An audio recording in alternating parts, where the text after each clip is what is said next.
Une fois n'est pas coutume, je préfère cette vidéo en vous exprimant à chacun d'entre vous notre reconnaissance pour vos encouragements et vos commentaires réguliers. Aussi, je serai super reconnaissant à chacun d'entre vous de faire tourner au maximum nos vidéos, celles-ci comme les prochaines, parce que franchement, l'algo YouTube est pas super coopératif. Bref, on vous laisse profiter de la vidéo, kiffez bien.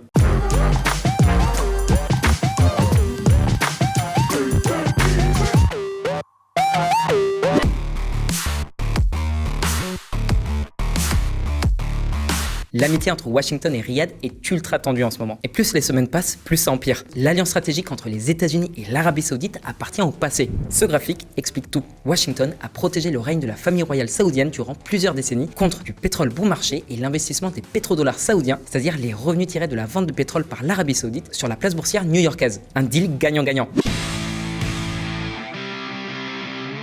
Le lien était si étroit que la moindre attaque contre les intérêts saoudiens aurait poussé les États-Unis à répliquer immédiatement, même militairement. Même l'attentat du 11 septembre 2001 n'y a rien changé, alors qu'il avait pourtant été orchestré par Oussama Bin Laden, l'héritier d'une des familles les plus riches du royaume saoudien. Des 19 terroristes à bord des avions, 15 étaient saoudiens. Et malgré l'attaque la plus meurtrière contre les États-Unis, des milliers de militaires états-uniens ont continué d'entraîner l'armée saoudienne. Mais le gaz de schiste obtenu par fracturation hydraulique a bouleversé les relations entre les deux alliés. Les États-Unis sont quasiment devenus autosuffisants en termes de production domestique de pétrole. À partir de ce moment-là, plus besoin du pétrole saoudien ni de celui des autres pays moyen-orientaux d'ailleurs. Mais le 5 octobre, les États-Unis ont subi un véritable camouflet diplomatique. L'annonce de l'OPEP+ a eu l'effet d'une bombe. En diminuant leur production de pétrole, les pays de l'OPEP+ vont aider Moscou. Mercredi 5 octobre, l'Organisation des pays exportateurs de pétrole et ses alliés ont décidé de diminuer leur production de pétrole. Un choix qui devrait faire grimper les prix et donc, indirectement, aider la Russie à poursuivre son conflit en Ukraine. C'est l'occasion de revenir sur quelques points clés. D'une part, la crise mondiale de l'énergie et l'arrêt des livraisons russes de pétrole ont fait du Golfe Persique un fournisseur incontournable pour l'Occident. En moins d'un an, les importations européennes de gaz et de pétrole en provenance du Golfe sont passées de 10 à 20%. La situation a clairement tourné à l'avantage des pays du Golfe. Les pétromonarchies le savent et elles comptent bien en profiter. En ces moments, tout le monde a besoin de pétrole du Golfe. Tout le monde a besoin de l'Arabie Saoudite et des Émirats Arabes Unis. Certains à Washington n'ont pas clairement réalisé qu'il y a un nouveau Golfe et que nous ne prendrons plus d'ordre de Washington. Abdul Jaleh Abdullah, professeur de politique émirati. On parle de centaines de milliards de dollars supplémentaires qui affluent dans les caisses des États du Golfe Persique. Le FMI estime que les recettes totales des pays exportateurs de pétrole au Moyen-Orient et en Asie centrale à plus de 320 milliards de dollars juste pour 2022. Auparavant, l'OPEP+ avait envisagé de limiter la hausse des prix du pétrole pour sanctionner les États-Unis et leur gaz de schiste. Aujourd'hui, ils font exactement le contraire. Ils font artificiellement monter les prix en diminuant leur production de pétrole. Ils veulent à tout prix maintenir le baril de pétrole au-dessus des 100 dollars. Comme ça, ils gagnent plein de thunes sans trop taper dans leurs réserves. Sauf qu'il y a aussi un effet ricochet. Moscou aussi écoule ses stocks de pétrole au même prix ou un peu moins cher à des pays comme l'Inde ou la Chine qui n'appliquent pas les sanctions occidentales à l'encontre de la Russie. En fait, l'OPEP+ a annoncé réduire la production de pétrole de 2 millions de barils de pétrole par jour sur tout le mois de novembre. Une véritable aubaine pour la Russie dont la production de pétrole a chuté de 1 million de barils par jour depuis le début de la guerre fin février. Une décision qui coïncide avec celle de l'Occident sur le plafonnement des prix d'achat du pétrole russe. Un signal très clair de l'OPEP à l'Occident et qui n'est pas passé inaperçu. Alors comment expliquer ce rapprochement entre les pays du Golfe et la Russie? On t'explique dans cette vidéo.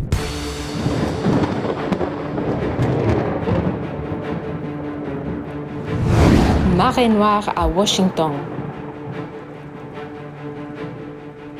Pour la Maison-Blanche, le constat est clair. La décision de l'OPEP+ de réduire la production de pétrole de l'ensemble des États membres de l'organisation, ce sont les Saoudiens qui en sont responsables. Circonstance aggravante, c'est un revers politique qui a eu lieu juste avant les élections de mi-mandat et précisément au moment le plus critique pour l'armée russe qui essuie des pertes sévères en Ukraine. Bon, après faut dire que l'administration Biden et le prince héritier Mohammed bin Salman sont pas exactement poteaux. Durant sa campagne électorale en 2020, Joe Biden avait déclaré que l'Arabie Saoudite était un État paria à cause de l'assassinat du journaliste Jamal Khashoggi. Mais Biden a été obligé de ravaler ses propos quand la Russie a déclenché l'invasion de l'Ukraine. L'Europe, l'allié des États-Unis, a annoncé qu'elle allait complètement cesser d'importer du pétrole russe. L'objectif, on le sait, fragiliser le Kremlin pour l'obliger à mettre fin à la guerre. Sauf que les industries pétrolières et gazières ont été délaissées ces dernières années. Personne n'avait prévu de perturbations majeures du marché des hydrocarbures. Du coup, les prix ont bondi en 2022, atteignant jusqu'à 140 dollars par baril. Mais c'est pas tant le prix que les réserves qui inquiètent la communauté internationale. Les pays du monde entier se sont mis en quête de sources d'approvisionnement alternatives au point de renouer des discussions discussions improbables comme entre les États-Unis et l'Iran, certes indirectement, et le Venezuela, deux producteurs majeurs de pétrole, mais sous embargo. Bon, après, il n'y a pas eu de progrès significatif dans ce domaine-là. L'Iran ne veut pas revenir à l'accord sur le nucléaire et au Venezuela, Maduro n'envisage pas de céder le pouvoir. En fin de course, les principaux bénéficiaires de ce revirement, ce sont les pays du Golfe. À tel point qu'à la mi-juillet, Joe Biden a dû rendre visite à MBS, qui plus est chez lui, en Arabie Saoudite, dans le cadre d'un sommet international. Ce n'était ni une rencontre amicale, ni chaleureuse. Mais la symbolique de l'événement était là. Le moment crucial, la poignée de main entre MBS et Biden, qui s'est transformée en fist bump pour contenter les deux parties. La Maison-Blanche était disposée à normaliser ses relations avec la famille royale saoudienne, à condition que Riyad se joigne à la grande coalition internationale contre la Russie. Ou au moins que l'Arabie Saoudite consente à plafonner les prix du pétrole. Le but, renforcer l'efficacité des sanctions internationales contre la Russie tout en évitant de pénaliser l'ensemble de la communauté internationale avec des prix trop élevés. Sauf que 2 mois et demi après cette visite, les soupçons de l'Occident se sont confirmés. Les promesses saoudiennes n'ont pas été tenues, faisant de la visite de Joe Biden un échec diplomatique complet. Sous l'impulsion de l'Arabie Saoudite et de la Russie, l'OPEP+ a annoncé la baisse de la production de pétrole. Washington l'a très mal pris. Surtout que même pas une semaine avant, des émissaires de la Maison-Blanche s'étaient rendus à Riyad pour demander à MBS de ne pas le faire. La réplique états-unienne fut immédiate.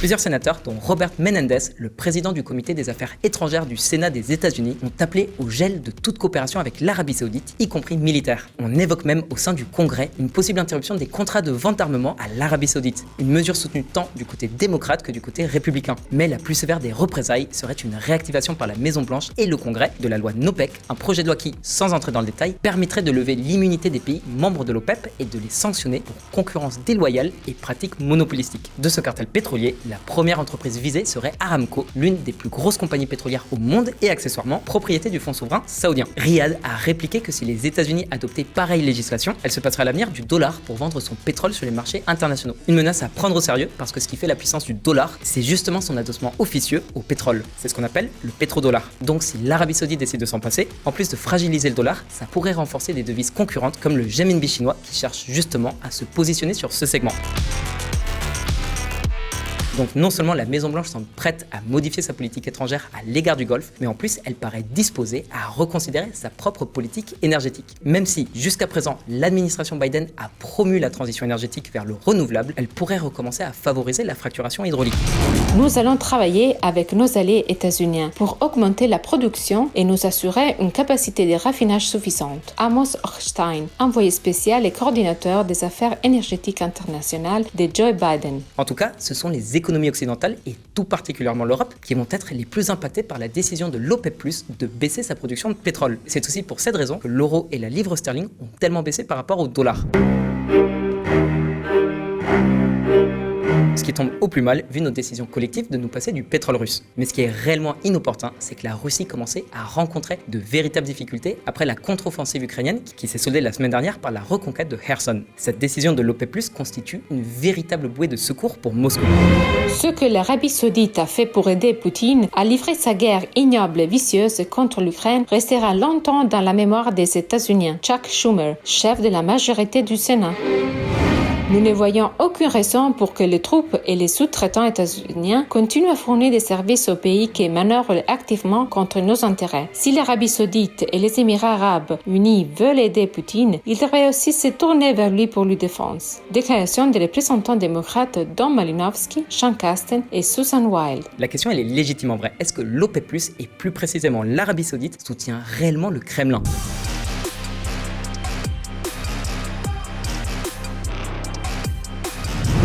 L'étreinte des lourds. Lors de la dernière réunion de l'OPEP+, qui s'est tenue à Vienne, celle qui s'est conclue par l'annonce d'une baisse de la production de pétrole, on a pu compter sur la présence de 2 invités de poids. Étaient présents ce jour-là Abdulaziz bin Salman, le ministre saoudien de l'énergie, et Alexander Novak, le vice-premier ministre de Vladimir Poutine. D'ailleurs, quelques jours seulement avant que cette réunion ne prenne place, Washington avait décrété des sanctions à l'encontre d'Alexander Novak.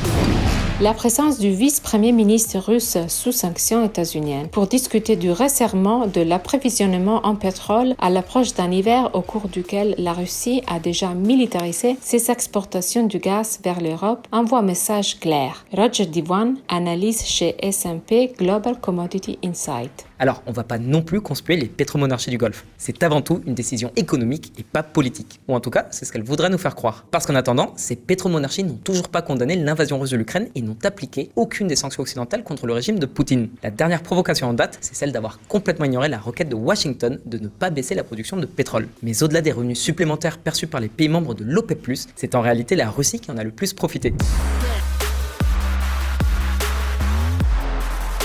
En Russie, le coût d'extraction du pétrole est beaucoup plus élevé qu'en Arabie Saoudite, qu'aux Émirats Arabes Unis, qu'en Irak ou qu'au Koweït. On estime que chaque baril produit coûte $40 aux Russes contre $20 aux Saoudiens. Les sanctions occidentales contre la Russie et le boycott européen du pétrole russe obligent Moscou à vendre son pétrole à l'Inde et à la Chine à des tarifs très avantageux, jusqu'à $35 de remise par rapport au prix du marché. À l'écran, ça saute aux yeux, les délais de livraison vers la Chine et l'Inde sont nettement plus longs et impliquent de ce fait une logistique plus coûteuse. On va décomposer les coûts d'extraction et de livraison. Déjà, chaque baril coûte à la Russie $40 pour son extraction. Ensuite, il y a la remise commerciale de $35 et les coûts logistiques pour la livraison. Il faudrait que la Russie vende ses barils à plus de $80 si elle veut espérer faire rentrer des sous dans les caisses. En dessous, ça signifierait vendre à perte. Or, avant l'annonce de la baisse de la production, le prix du baril de pétrole était de $80. En fait, le ralentissement de l'économie chinoise et des économies occidentales a entraîné une chute de 20% du prix du baril de pétrole qui est passé de $100 en juillet 2022 à $80 fin septembre. Un désastre pour la Russie. Du coup, l'annonce de la baisse de la production de pétrole par l'OPEP+